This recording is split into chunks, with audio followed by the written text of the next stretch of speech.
अस्सलामुअलैकुम वरहमतुल्लाहि वबरकातुहू। मैं हूँ पीर फैज़ हसन कादरी अजमेरी।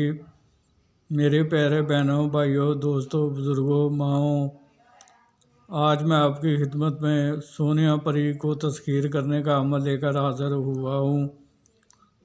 तो ये अमल आप अरूज माह में किसी भी रात 11 बजे से शुरू कर सकते हैं। चेहरा इसमें आपने किबला शरीफ की तरफ रखना है, यानी कि मगरब की तरफ रहेगा आपका चेहरा।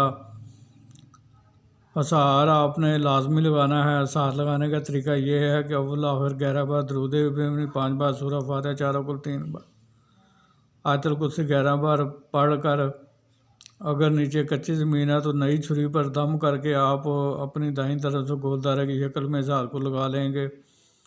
और अगर नीचे फर्श या पक्की ज़मीन है तो फिर आप चाक या कोले पर दम करके दाईं तरफ से अपने इज़हार को गोलदारे की शक्ल में इज़हार को लगा लें।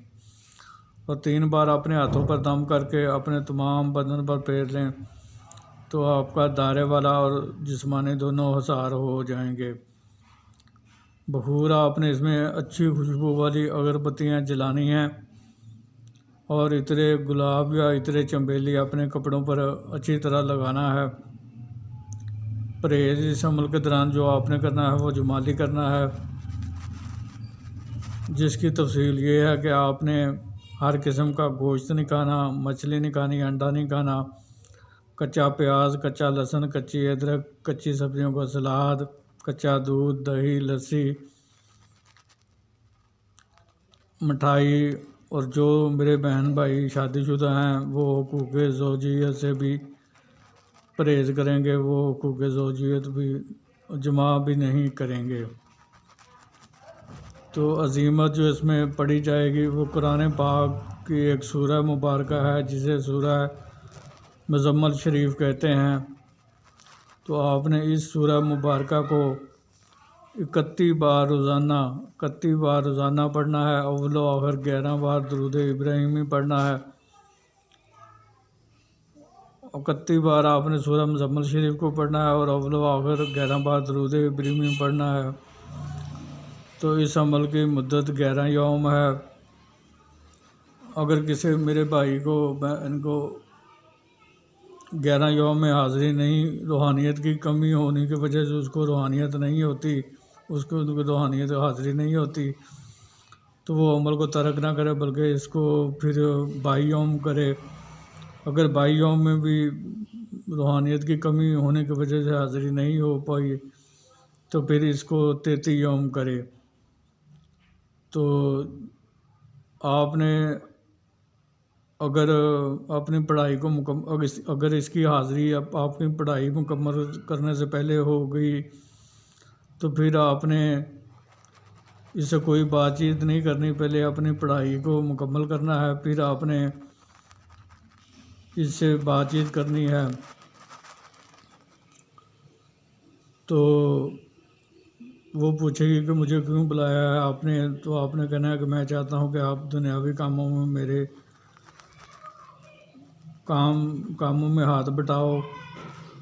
तो वो मान जाएगी। फिर आपने उससे कसम लेनी है। हज़रत सुलेमान बिन दाऊद अलैहिस्सलाम की कसम खाओ, हज़रत सुलेमान बिन दाऊद अलैहिस्सलाम की, कि जब भी मैं आपको बुलाऊंगा आप आओगे, जिधर भी भेजूंगा आप जाओगे, जो जायज़ काम भी मैं आपको कहूँगा वो आप करोगे, मुझे, मेरी बीवी बच्चों को, मेरे रिश्तेदारों को कोई नुकसान नहीं दोगे, मेरे कारोबार में कोई बंदे या रुकावट पैदा नहीं करोगे।